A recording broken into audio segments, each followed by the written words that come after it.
জনকপুৰৰ কাহিলীপাৰা জনকপুৰৰ যি ফুটপাথ দখল কৰিছিলে সেই ফুটপাথ ভাঙিবলৈ বাধ্য হ'ল আৰু সেই প্ৰত্যেক জেহাদৰ গোটেই কাৰবাৰটো যেনেকৈ প্ৰচাৰ হ'ল য'ত য'ত প্ৰত্যেক জেহাদৰ প্ৰজেক্ট চলি আছে তাৰে কাষৰ মানুহবিলাকেও অসন্তুষ্টি প্ৰকাশ কৰিছিলে আৰু তেওঁলোকে ওলাই আহিছে বহুত জেগাত।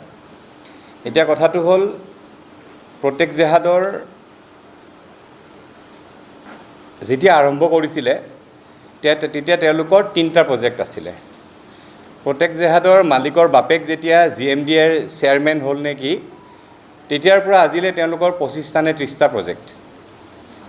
এতিয়া এনেকুৱা ধৰণৰ কিছুমান কথা তেখেতৰ পত্নী ল'ৰা ছোৱালীৰ গোটেই অসমত যিটো হাৰত মাটি বাৰী কিনিছে সেইবিলাক কথা কৈ শেষ কৰিব নোৱাৰি।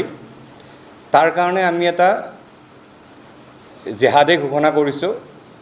সময় লৈ আমি সকলো তথ্য ৰাজহুৱা কৰিম আৰু প্ৰত্যেক জেহাদৰ ক্ষেত্ৰত আইনী প্ৰক্ৰিয়াৰ মাজেৰে আমি যাম।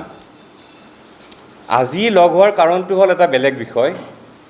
টেগলাইনটো আপোনালোকে পাইছে, আজমলে যদি পাৰে হিমন্ত বিশ্ব শৰ্মাই কিয় নোৱাৰে। আমি অসমীয়া মানুহখিনি আমি বৰ্তমান খুব বিপদত পৰি আছোঁ। আমি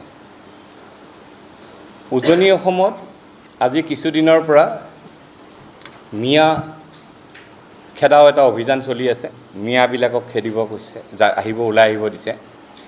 সেই মিয়াবিলাক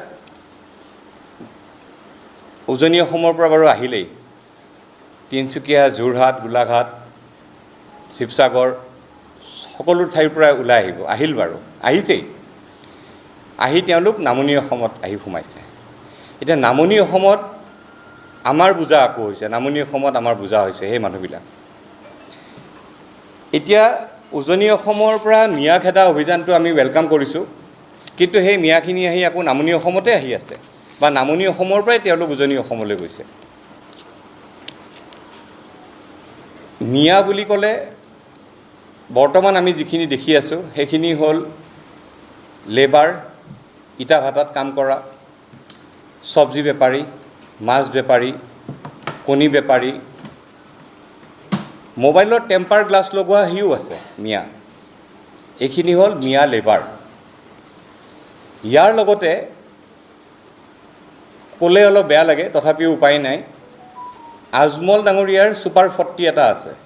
বছৰত 40জনকৈ ল'ৰা ছোৱালী তেখেতে ওলাই আছে। তাতে কিন্তু সেই লেবাৰ নাই, তাত চব্জি বেপাৰী নাই, তাত ইটা ভাটাত কাম কৰা মানুহ নাই। তাত আছে ডক্টৰ, ইঞ্জিনিয়াৰ, IAS, IPS। আজি শিৱসাগৰৰ পৰা মিয়া খেদিছে, আমি ঠিক ভাল পাইছোঁ, কিন্তু তাৰে এজন শিক্ষিত মিয়া যেতিয়া IAS হ'ব, IPS হ'ব আৰু শিৱসাগৰ ডিষ্ট্ৰিক্টৰ SP হ'ব তেতিয়া খেদিব পাৰিবনে? তেতিয়া খেদিব পৰা যাবনে? সেই SPয়ে কি কৰিব? পিঠি ফালি বহল কৰি দিব কোবাই। ডিব্ৰুগড় মেডিকেল কলেজৰ ডক্টৰৰ হেডজন তেনেকুৱা এজন মিয়া হ'ব। আজি আজমল ফাউণ্ডেশ্যনে 400 কিমানটা ডক্টৰ এইবাৰ ৰিক্ৰুইট ওলাইছে।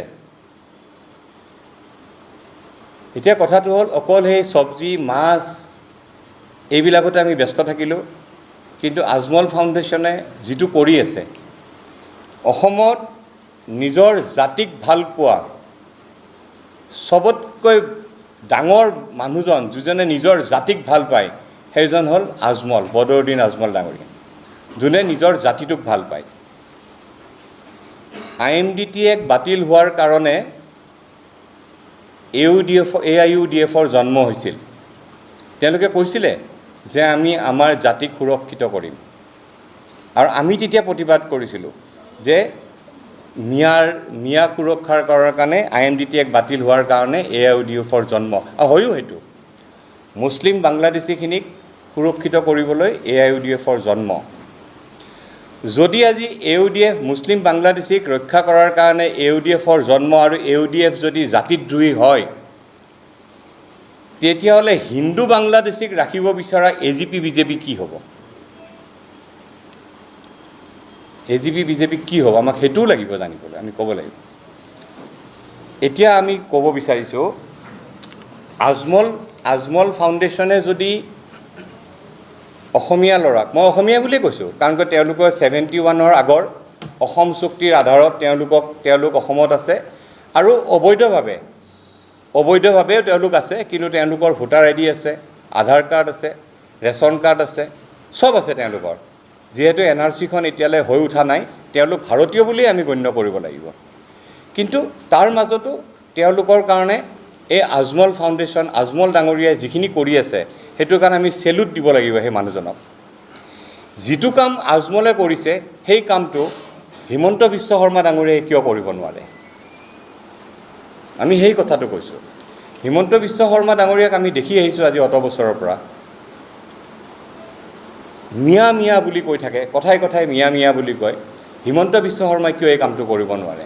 কিয় 50জন অসমীয়া ল'ৰা ছোৱালীক তেখেতে ফাউণ্ডেশ্যন খুলি পেলাই, দেউতাকৰ এটা ফাউণ্ডেশ্যন আছেই, তেখেতৰ পিতৃৰ এটা ফাউণ্ডেশ্যন আছেই, সেই ফাউণ্ডেশ্যনত কিয় 40টা বা 50টা অসমীয়া ল'ৰা যোন UPSC ক্ৰেক কৰিব, IAS হ'ব, IPS হ'ব, ডক্টৰ হ'ব, ইঞ্জিনিয়াৰ হ'ব, আমাৰ অসমত শাসন কৰিব, কিয় কৰিব নোৱাৰে?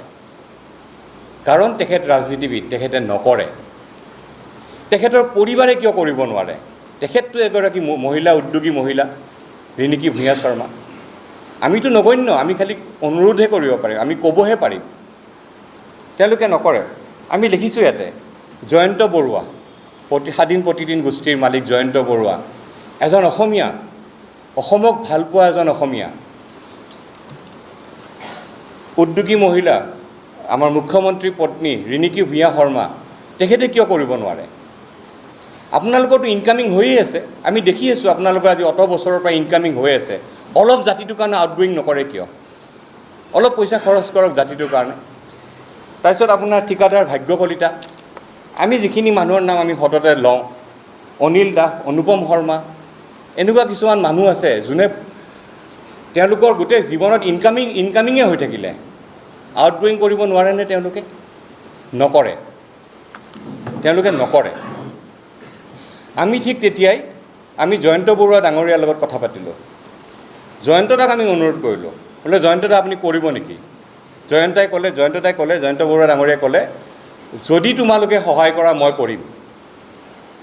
আৰু আজি আমি ৰাজহুৱাভাৱে অনুৰোধ কৰিছোঁ, বাকী যিকেইজনৰ নাম লৈছোঁ তেওঁলোকে হয়তো নকৰিবও পাৰে, নকৰেই, কৰা দেখাও নাই। জয়ন্ত বৰুৱা ডাঙৰীয়াকে আমি অনুৰোধ কৰিছোঁ যে আপুনি কিবা এটা কৰক। মুখ্যমন্ত্ৰী ডাঙৰীয়া আপোনাকো অনুৰোধ কৰিছোঁ, আপুনি কিবা এটা কৰক। অকল মিয়া মিয়া বুলি কৈ থাকিলে সমস্যা সমাধান নহয়। আজি যদি আমি দতমা অঞ্চলত যাওঁ, কোকৰাঝাৰ দতমা অঞ্চলত যাওঁ, দতমাত প্ৰায় 50জন ল'ৰা ছোৱালীক তাতে ডক্টৰ পঢ়াই আছে, ইঞ্জিনিয়াৰ পঢ়াই আছে, IAS IPS পঢ়াই আছে, আৰু তেওঁলোকৰ ছাকচেছ ৰেট হ'ল 99.9%। কোকৰাঝাৰত দতমাত বড়োসকলে যদি কৰিব পাৰে, আমি কিয় নোৱাৰোঁ? আমিতো বাৰু নগণ্য, আমাৰ কামেই নাই, আমি সেইবিলাক ইমান ডাঙৰ কাম আমি কৰিব নোৱাৰোঁ। কিন্তু যিখিনি মানুহে কৰিব পাৰে তেওঁলোকে কিয় নকৰে? আজি আমি এই এটা মুকলি আহ্বান জনাইছোঁ আমি মুখ্যমন্ত্ৰী ডাঙৰীয়াক,